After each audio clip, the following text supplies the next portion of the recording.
I'm Lissa Daniels, and I head up our demand generation, marketing operations, and analytics team here at Looker. The examples I'm going to give you today are pretty straightforward. I hope you like them. If you have questions, I'll be here after the session. We have other people on the team who can go deeper than me, so if you have deeper questions, I can hook you up with the right people. But first, a brief history of marketing analytics at Looker. And I give this to you primarily to give you some context of what we have done, what we have tried. When we started in 2013, one of the areas we very much focused on was tagging data and ensuring we had tracking data. We did that through a combination of Marketo, marketing automation, a JavaScript on Looker.com, all feeding into Salesforce.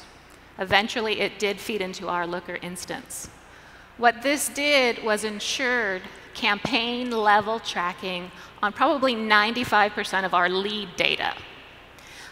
The JavaScript on the website ensured automatic web tagging. So it was our first time of not doing manual. So that was great. The more you can automate, the better, as you know. Then over the last few years, we've done a variety of things from looking at the data in Looker. Most recently, though, we made a very large evolutionary leap. We hired a marketing analyst. This was last year. This has just improved the model, the operations behind the tagging, the education to other marketing people, and of course then our planning and analytics that we do. So if I can make one recommendation to you, it is to get a marketing analyst if you can. So here is our marketing space.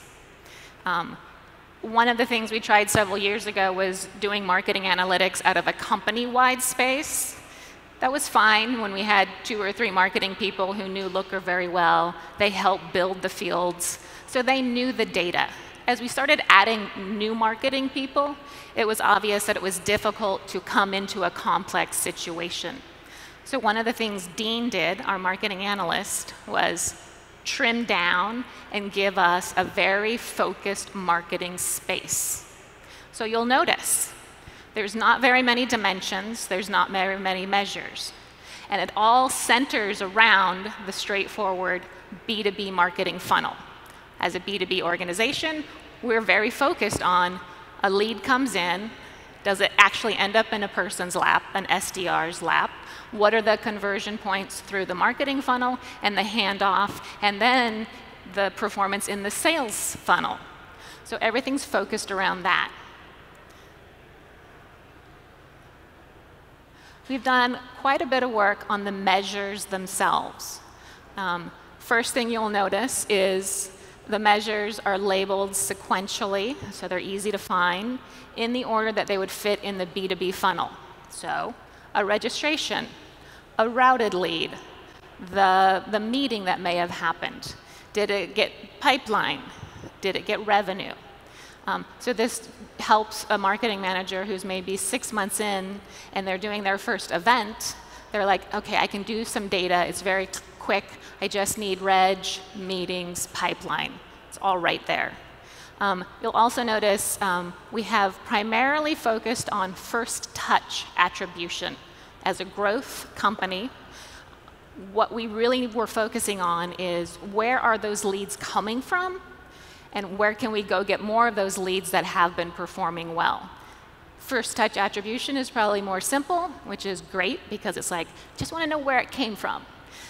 Recently, we've been trying to figure out multi-touch attribution.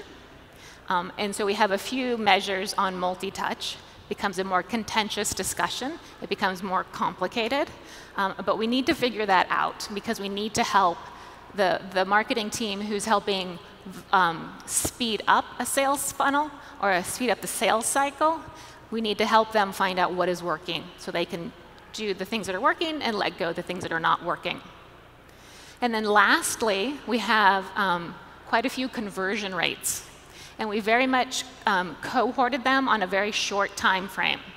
Over the years, we've discovered certain, what I want to call them, certain behaviors of our business. If we want to understand how quickly a lead will move to the next stage, it'll probably be in a 4-week time frame. So we just cohort on that 4-week time frame. What that does is it allows us to look at that conversion rate and compare it time over time and remove bias. It also ensures that a marketing manager who may know a little bit more about the data can't necessarily go play with the data and torture the data. So we all have a very common sense of measures, giving us deeper trust in the analytics. We also are getting regional calculations here, measures, and very specific measures that help a marketing manager determine adjustments they need to make. Is it at the publisher level? Is it at maybe the SDR level? Do we need to do more training for the SDR so they can get the leads to perform better?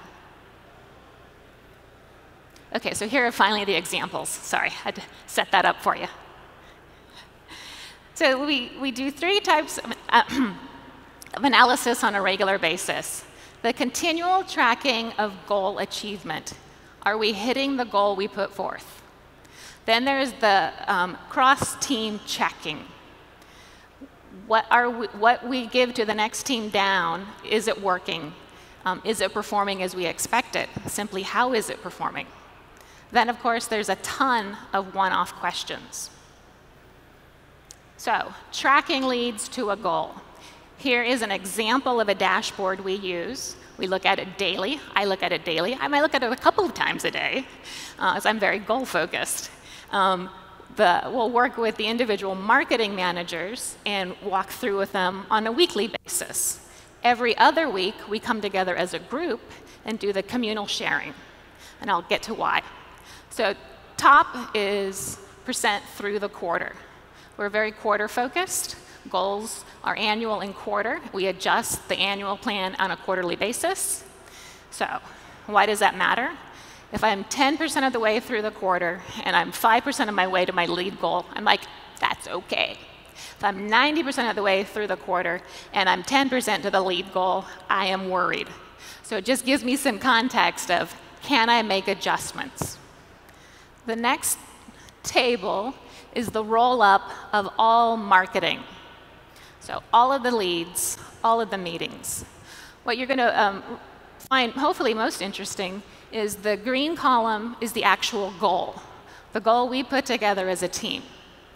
The orange column is where we are in actuality. What have we actually achieved? That gives us the ability to have the percentages, lead to goal, meeting the goal, which are our 2 main KPI, and we can compare to quarter through the quarter, percentage through the quarter. So in this instance, we're 30% through the quarter, 25% to the lead goal. That's OK. The next table down is where the marketing managers spend most of their time. And it's where I have conversations with the marketing managers. So the medium is where the lead is coming from. We have a marketing manager who works on the affiliate programs.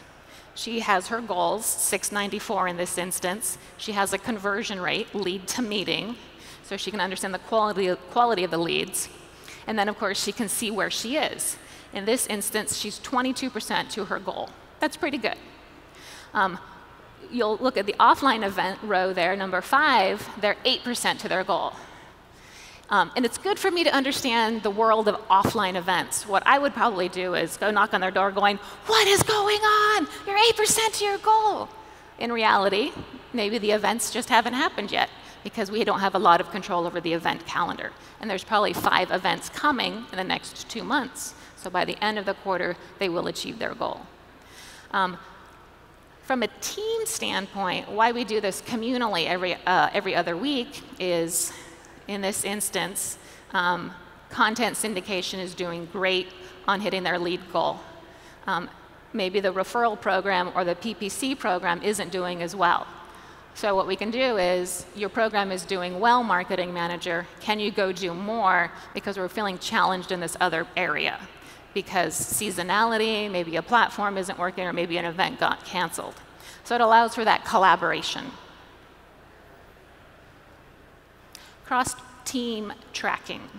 So leads turn into meetings, and you'll see this is the tracking of meetings dashboard, or an example of it. And it's very different from the last dashboard.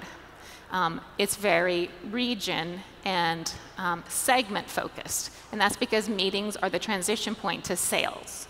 Sales is very happy we have a paid ad program, but they're not necessarily interested in the fact if a lead came from a Google advertisement. They want to know if it's in their region and what size company. So we then position it to start transitioning into the sales funnel. So it's pretty straightforward. I look at this one all the time too. Okay, last one, and this is probably the funnest one for me. We did radio advertising for the first time last quarter.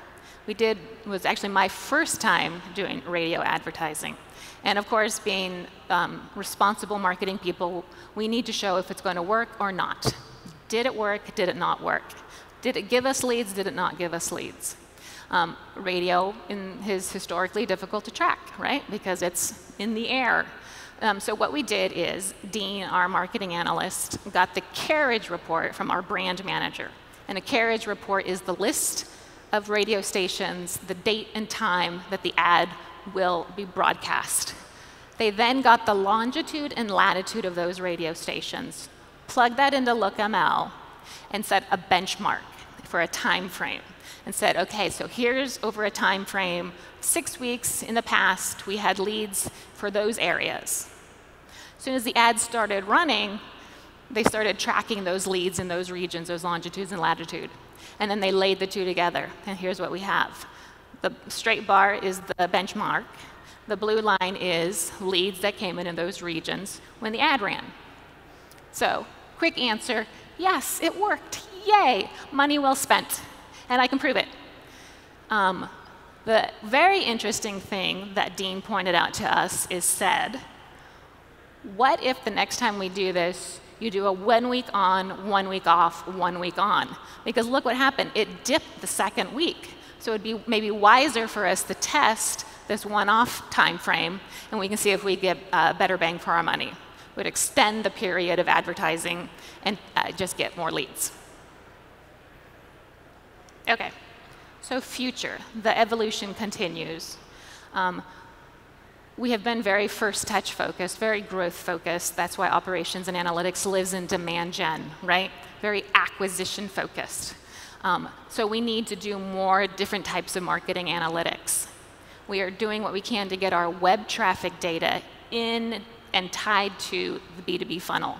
We are doing so much testing on the website. We really need to understand if something's winning on the website, will it win in the funnel? We just need to know that. Same thing with social media. Our social media marketing manager, she's trying content all the time, different timings, different regions, different platforms. How can we help her understand how that is impacting the B2B funnel? And then, of course, moving beyond first touch. Helping those marketing managers who are maybe regional or nurture focused understand the impact their efforts are making compared against all the other marketing activities we are doing, so that they can make really good choices on tactics and programs and improvements. So that's it. This is the entire marketing team here at Looker. We're happy to talk to any of your marketing people if you so wish. But mostly, thank you very much. We enjoy working with you.